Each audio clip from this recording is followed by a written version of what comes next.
నేను చాలాసార్లు అన్ని ప్రోగ్రామ్ కూడా కండక్ట్ చేసిన. ఇది ఇంకా లోపలికి ఉందని ఈసారి ఖచ్చితంగా ఇక్కడ పెడదామని నేను డిసైడ్ అయ్యాను. ఎందుకంటే ప్రతి ఒక్క తల్లి కూడా ఆరోగ్యవంతమైన బిడ్డ కనాలనే ఉద్దేశంతో ప్రతి గ్రామాల్లో కూడా నేను అవేర్నెస్ అనేది కలిగిస్తూ ఉంటాం.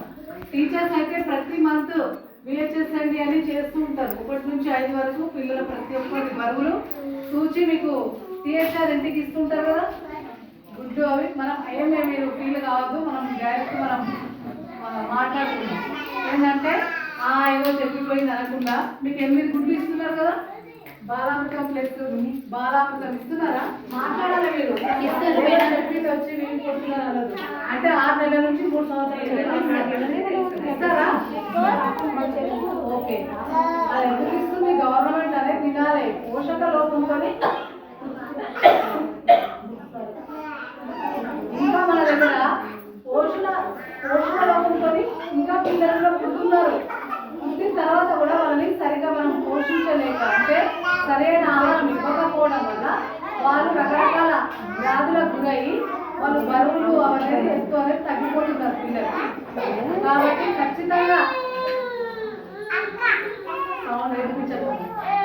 పిల్లలకి మనము ఎవరు సంరక్షణ మెయిన్ చెప్పండి.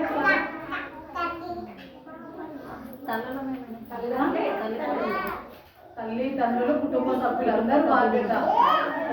మనము ఒక పంట పెడుతున్నామంటే మంచిగా దిగుబడి రావాలి, మంచిగా ఉండాలి అంటే దానికి ఏం చేస్తాం? మనం ఎక్కువ ఎరువు వేస్తాం, మంచి పంట రావాలి, దిగుబడి ఎక్కువ రావాలి కదా.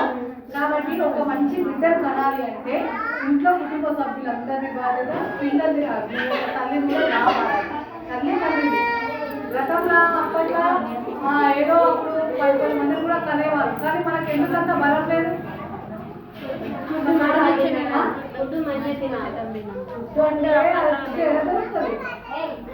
మనం దగ్గరనే కదా మనం పండించి మనమే తింటాం కదా. అప్పుడు 60-70 ఏళ్ళైనా ఎట్లుండేవారు మనుషులు, కొంచెం పర్సనాలిటీ వైట్ ఎంత ఉండేవారు కదా. ఇప్పుడు మనమే చూస్తున్నాం వాళ్ళకి మనకి ఎంత వ్యత్యాసం వచ్చింది. హైట్ తగ్గిపోయినా ప్లస్ ఇట్లాంటి మనిషి అంటే మనకి ఏదో లోపం ఉంది కదా.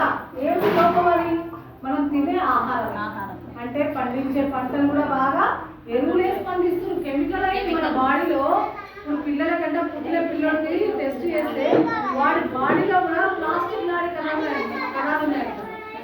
చెప్పండి